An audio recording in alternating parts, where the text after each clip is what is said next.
আমার হাজবেন্ড আমাকে অভদ্র ভাষায় গালিগালাজ করে আর সবার সামনে আমাকে ছোট করে, এক্ষেত্রে আমার করণীয় কি? হারাম ইনকামকারী বন্ধুর দেওয়া উপহার গ্রহণ করা যাবে কিনা? আমি সবসময় বিপদে থাকি, কিভাবে বুঝবো কোনটা আল্লাহর পরীক্ষার কোনটা আল্লাহর আযাব। ঝালমুড়ি খাওয়ার সময় ঝালমুড়ির কাগজে কোরআনের 2টা আয়াত উচ্চারণ এবং অর্থসহ লেখা দেখতে পাই, না জানি কত কাগজ পায়ে নিচে পড়ছে, এতে আমাদের পাপ হবে কিনা? বাবার মামাতো ভাইকে কি বিয়ে করা যাবে? একজন অটো চালক ভাড়ার বিনিময়ে হিন্দুদের তাদের মন্দিরে পৌঁছে দিতে পারবে কিনা? চলুন তাহলে আর বিলম্ব না করে আপনাদের যে সমস্ত প্রশ্ন ইতিমধ্যে আমাদের কাছে চলে এসেছে সে সমস্ত প্রশ্ন উত্তর দেওয়ার পালায় আমরা প্রবেশ করি। রিমন আপনি লিখেছেন, হারাম ইনকামকারী বন্ধুর দেওয়া উপহার গ্রহণ করা যাবে কিনা?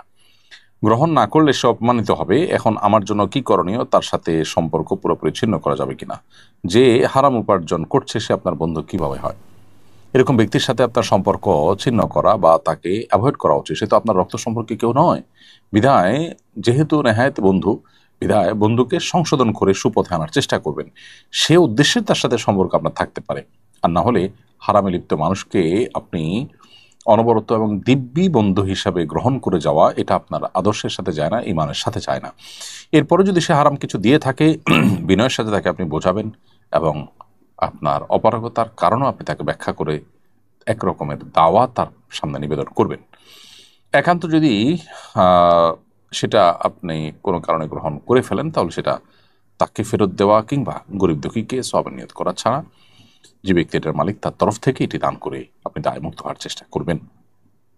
আর যদি তার হারাম উপার্জনের পাশাপাশি হালাল আর উপার্জনও থাকে, মিশ্র উপার্জন থাকে, তাহলে সেক্ষেত্রে আপনি তার কাছ থেকে সাধারণ উপহার গ্রহণ করতে পারেন। আরমান হাসান আপনি লিখেছেন, মসজিদে দ্বিতীয় জামাতের বিধান কি? যদি মসজিদ, রাস্তাঘাট, স্টেশন বা পাবলিক প্লেসে এমন কোনো জায়গা হয় যেখানে প্রচুর মানুষ হয়, ছোট নামাজের জায়গা আছে, সেখানে সব মানুষ একসাথে জামাত করার সুযোগ থাকে না, তাহলে সেখানে বারবার জামাত হওয়াতে দোষের কিছু নেই।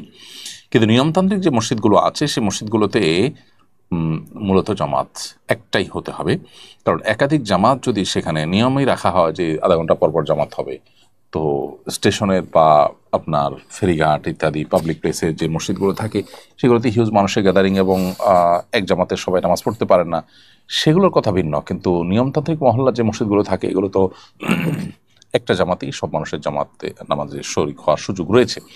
সেখানে হয়তো কেউ আসতে পারেন না বা কারো দেরি হয়ে যায়, সেটার কারণে নিয়মতান্ত্রিকভাবে দ্বিতীয় আরেকটা জামাত প্রতিষ্ঠা করা অনুচিত এবং নাজায়েজ। কারণ এটি যদি করা হয় তাহলে সেক্ষেত্রে মসজিদে জামাতের যে মূল উদ্দেশ্য সেটাই কিন্তু ব্যাহত হয়ে যায়। তারপরে যদি এক দুজনের জামাত ছুটে যায়, তারা মসজিদের বারান্দায় বা মসজিদের পেছনে কোথাও তারা যদি জামাতের নামাজ পড়ে নেন, ইনশাআল্লাহ সেটি জায়েজ হবে। ফোকাহ হানাফ মৌলিকভাবে দ্বিতীয় জামাতকে মাকরুহ বলেন। তবে যেটি বললাম যে কারো জামাত ছুটে গেছে, তারা মসজিদের কোনো এক পাশে প্রান্তে বারান্দায় কোথাও দাঁড়িয়ে জামাত আদায় করে নিলেন, সেটা জায়েজ আছে। কারণ নবী করিম সাল্লাল্লাহু আলাইহি ওয়াসাল্লাম মসজিদে নবীতে জামাত শেষ হওয়ার পর এক ব্যক্তি আসছেন, তাকে আরেকজনের সাথে জামাতের জন্য উদ্বোধন নবী সাল্লাল্লাহু আলাইহি ওয়াসাল্লাম করেছেন। মৌলিকভাবে নিয়মতান্ত্রিকভাবে একাধিক জামাত মসজিদের মধ্যে প্রতিষ্ঠা করা উচিত না। আমি একজন ভারতীয় বাঙালি মুসলিম, আমাদের উপর দিন দিন চাপ বেড়েই চলেছে। আমরা বহু প্রজন্ম ধরে এখানে বসবাস করছি। আমার দাদারও জন্ম এখানে, অথচ এখন প্রতিদিন নাগরিকত্ব হারানোর ভয়ে থাকি। এ অবস্থা আমরা কি করতে পারি? দেখুন, এ বিষয়ে আপনাদের দেশের যে সমস্ত আলেমরা আছেন তারা আপনাদেরকে ভালো গাইডলাইন করতে পারবেন।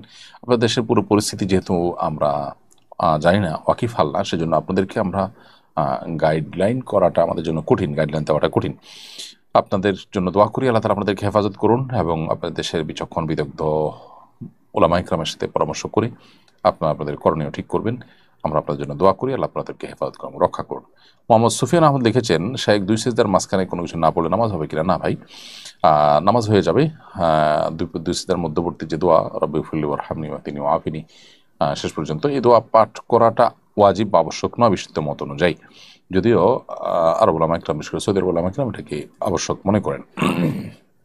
হাকিম হাসান আপনি লিখেছেন, আমাদের একটা গরু দুর্ঘটনার শিকার হওয়ার কারণে তার একটা পা কেটে ফেলা হয়, গরুটাকে জবাই করা হয়নি, এই পা খাওয়া যাবে কিনা? উত্তর হলো, এই পা খাওয়া যাবে না। কারণ নবী করিম সাল্লাল্লাহু আলাইহি ওয়াসাল্লাম একটা হাদিস বর্ণিত হয়েছে যে কোনো প্রাণী থেকে যদি কোনো জীবিত অবস্থায় কোনো অংশকে কাটা পড়ে যায় তাহলে সেটা মৃত ধরা হবে। অতএব কোনো জীবিত গরুর পা কেটে পড়ে গেছে, শরীরের কোনো অংশ কেটে পড়ে গেছে, কোনো অংশ থেকে গোশত কেটে পড়ে গেছে, ওটা খাওয়া যাবে না। কারণ এই গোশতের এই অংশটাকে মৃত ধরা হবে। জবাই করার পর প্রাণের গায়ে যে গোশত থাকে বা যা থাকে সেটা খাওয়া হালাল হতে পারে, কিন্তু জবাই করা ছাড়া যদি কোনো কিছু শরীর থেকে আলাদা হয়ে যায়, বিচ্ছিন্ন হয়ে যায়, সে অংশটা খাওয়া হালাল হবে না। ফিলিস্তিনকে কি মুসলিম বিশ্ব ভুলেই গেল? কিছুই করার নেই। এই জন্য কি মুসলিম বিশ্বের শাসকরাও আমরা জনগণ আল্লাহর কাছে দায়ী হব না? দায়মুক্ত হওয়ার কোনো উপায় থাকলে জানাবেন। আল্লাহ মাফ করুন, আমাদের সাধ্যের সবটুকুন দিয়ে চেষ্টা করে যাওয়া, ফিলিস্তিনি মানুষের পাশে দাঁড়ানোর জন্য সোচ্চার থাকা, তাদের পক্ষে কথা বলতেই থাকা এবং তাদের উপরে জুলুমকারীদের যতভাবে বয়কট করা সম্ভব, অর্থনৈতিকভাবে বয়কট করা, তাদের পণ্য বয়কট করা, এগুলো আমাদের নিয়মিত যেমন করা উচিত, ঠিক তেমনিভাবে তাদের এই জুলুমের বিরুদ্ধে আমাদের গোটা বিশ্বের মানুষের মুখ খোলা উচিত।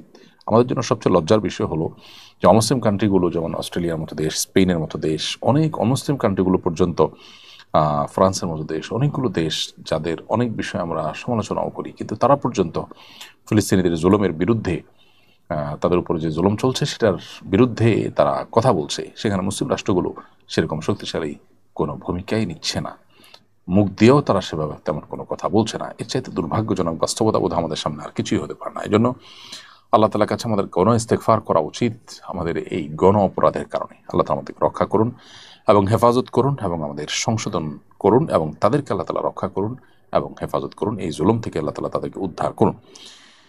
গুনাহগার বান্দি আইডি থেকে আপনি লিখেছেন, বাবার মামাতো ভাইকে কি বিয়ে করা যাবে? বাবার মামাতো ভাই আপনার জন্য মাহরাম নন। বাবার মামাতো ভাই এর সাথে আপনি মেয়ে হিসাবে পর্দা করতে হবে। যে আপনার মাহরাম নন তার সাথে বিবাহ বন্ধনে আবদ্ধ হতে কোনো অসুবিধা নেই, সেই হিসাবে বাবার মামাতো ভাইয়ের সাথে বিবাহ বসতে কোনো অসুবিধা নেই। নুসরাত জাহান মাহিলা আপনি লিখেছেন, আমার হাজব্যান্ড আমাকে অভদ্র ভাষায় গালিগালাজ করে আর সবার সামনে আমাকে ছোট করে, এক্ষেত্রে আমার করণীয় কি? আমাকে পরামর্শ দেবেন এবং আমার হাজব্যান্ডকে নসিহা করবেন প্লিজ। প্রথমত, গালি সর্বাবস্থায় খারাপ, সেটা ভদ্র ভাষায় অভদ্র ভাষা যেটাই বলুন না কেন, সর্বাবস্থায় খারাপ এবং নিষিদ্ধ এবং নাজায়েজ এবং হারাম। সেবাবুল মুমিনি ফুসুক, নবী সাল্লাল্লাহু আলাইহি ওয়াসাল্লাম বলেছেন কোনো ইমানদারকে গালি দেওয়াটা গুনাহের কাজ। অতএব যিনি তার নিজের স্ত্রীকে এটি করছেন তিনি ডাবল গুনাহ করছেন। এক তো একজন মুসলিমকে তিনি গালি দিচ্ছেন, দ্বিতীয়ত স্ত্রী যাকে আল্লাহ তাআলা বলেছেন, যার সম্পর্কে আল্লাহ বলেছেন ওয়া আশিরুহুন্না বিল মারুফ, তোমরা তোমাদের স্ত্রীদের সাথে সুন্দরভাবে দিনাতিপাত করো, সেটার লঙ্ঘন তিনি করছেন। এজন্য তার উচিত ইস্তেগফার করা, তওবা করা। আর বোন, আপনাকে বলবো আপনি সবর এবং ধৈর্যের মাধ্যমে এটা মোকাবিলার চেষ্টা করবেন, তাকে নাসিহা করে বোঝানো, অন্যদের মাধ্যমে বোঝানোর চেষ্টা করবেন, দোয়া করবেন আল্লাহর কাছে। একটা সময় ইনশাআল্লাহ আল্লাহ তাআলা আপনাকে এই পরিস্থিতি থেকে মুক্তি দান করবেন এবং সবরের জন্য আপনি আল্লাহর কাছে অবশ্যই বিনিময় লাভ করবেন। আল্লাহ তাআলা মানুষকে অনেকভাবে পরীক্ষা করেন, এই পরীক্ষা যদি আপনি উত্তীর্ণ হন, দেখা যাবে আপনার জন্য ভালো কিছু অপেক্ষা করছে দুনিয়া কিংবা আখিরাতে ইনশাআল্লাহ তাআলা। এমনি আকিল হোসাইন আপনি লিখেছেন, একজন অটো চালক ভাড়ার বিনিময়ে হিন্দুদের তাদের মন্দিরে পৌঁছে দিতে পারবে কিনা? মৌলিকভাবে অটোরিকশায় অন্য ধর্মাবলম্বীদেরকে বহন করতে কোনো অসুবিধা নেই। আপনি কাউকে কোনো একটা ডেস্টিনেশনে দিয়ে আসলেন, দিয়ে আসার পর সে সেখানে কি করবে সে দায়টা আপনার উপরে বর্তাবে না। কিন্তু সুনির্দিষ্ট করে আপনি যদি জানেন যে এই লোকটা এই কাজের জন্যই যাচ্ছে, তখন আপনি তার সহায়কের ভূমিকা এটাতে অবতীর্ণ হওয়াটা অনুচিত, কারণ অন্যায় কাজে সহযোগী হওয়া আমাদের জন্য নাজায়েজ। আমি সবসময় বিপদে থাকি, কিভাবে বুঝবো কোনটা আল্লাহর পরীক্ষার কোনটা আল্লাহর আযাব? যে কোনো সাধারণ বিপদই আল্লাহর পক্ষ থেকে পরীক্ষা হতে পারে, আবার আমাদের কোনো অপরাধের কারণে আল্লাহর পক্ষ থেকে শাস্তি হতে পারে। তো এটা নিরূপণ করা জরুরি না। আপনি সবসময় যে কোনো বিপদে আল্লাহর কাছে ইস্তেগফার করবেন, এতে গুনাহ মাফের সম্ভাবনা যেমন তৈরি হবে, বিপদ থেকে মুক্তি লাভের রাস্তাও আপনার জন্য সুগম হবে ইনশাআল্লাহ তাআলা। কারণ নবী সাল্লাল্লাহু আলাইহি ওয়াসাল্লামের হাদিস রয়েছে, যে ব্যক্তি ইস্তেগফারকে আঁকড়ে ধরে, আল্লাহ তাআলা তাকে যে কোনো কঠিন পরিস্থিতি থেকে উত্তরণের জন্য অভাবনীয় পথ আবিষ্কার করে দেন। মাইদা মৃধা আপনি লিখেছেন, ঝালমুড়ি খাওয়ার সময় ঝালমুড়ির কাগজে কোরআনের 2টা আয়াত উচ্চারণ এবং অর্থসহ লেখা দেখতে পাই। আমি সেই কাগজ নিজের কাছে রেখেছি, কিন্তু আমাদের অজান্তেই এমন অনেক কাগজ আশেপাশে পড়ে থাকে, না জানি কত কাগজ পায়ে নিচে পড়ছে, এতে আমাদের পাপ হবে কিনা? অজান্তে যদি হয় তাহলে সেক্ষেত্রে আপনার কোনো গুনাহ হবে না। জ্ঞাতসারে যদি হয়, আপনি দেখতে পারেন কোনো আয়াত, তাহলে সেক্ষেত্রে সেটাকে সসম্মানে মাটির নিচে দাফন করে দেওয়া, কোথাও ফেলে রাখা, এমন কোনো জায়গায় যাতে অসম্মানিত না হয় সেটা আপনি করবেন, কিংবা আগুনে পুড়িয়েও ফেলতে পারেন যাতে করে সেটা অসম্মানিত না হয়। কৃত্রিম বৃষ্টিপাতের মাধ্যমে শুষ্ক মরুভূমিকে সবুজ বানানোর উদ্যোগ গ্রহণ করেছে সৌদি আরব। এর আগে কৃত্রিম বৃষ্টিপাত ঘটিয়েছে আরব আমিরাত। এটা আল্লাহর সৃষ্টিতে হস্তক্ষেপ বলে বিবেচিত হবে কিনা, এবার ইসলাম কি বলে? সাধারণত মেঘমালার রাসায়নিক পদার্থ ছিটিয়ে কৃত্রিম বৃষ্টিপাত ঘটানো হয়ে থাকে। আল্লাহ রাব্বুল আলামিন মেঘমালার মাধ্যমে আমাদেরকে বৃষ্টি দিয়ে থাকেন। কোরআনে কারিমে আল্লাহ তাআলা বিভিন্ন জায়গায় বিষয়ে কথা বলেছেন।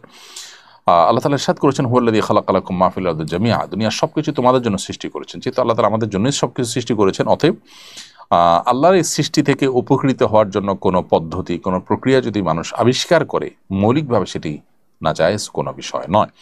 বিধায় বৃষ্টি মেঘমালা থেকে আল্লাহ তাআলা আমাদেরকে দান করে থাকেন, সেটা যদি কোনো কৃত্রিম উপায়ে আমরা নিজেরা ঘটাতে পারি এবং বৃষ্টিপাত করতে পারি, তাহলে সেটা মৌলিকভাবে কোরআন হাদিসের কোনো নিষিদ্ধ বিষয়ের মধ্যে পড়ে না, বা কোনো বিষয় এর লঙ্ঘন হয় না, যেটি আল্লাহ তাআলা কোরআন সুন্নাতে আমাদেরকে মানতে নির্দেশ করেছেন। এরকম কিছু লঙ্ঘন হয় না। বিধায় মৌলিকভাবে এটাকে নাজায়েজ বলবার কোনো কারণ নেই, যদি এটাতে বড় কোনো ক্ষতির দিক না থাকে। এই রাসায়নিক পদার্থ ছিটিয়ার মাধ্যমে যে কৃত্রিম বৃষ্টিপাত ঘটানো হয়ে থাকে, এখানে যদি মৌলিকভাবে পরিবেশের বা মানব জাতির জন্য কোনো হুমকির বিষয় না থাকে, তাহলে সেক্ষেত্রে এটা নাজায়েজ নয়।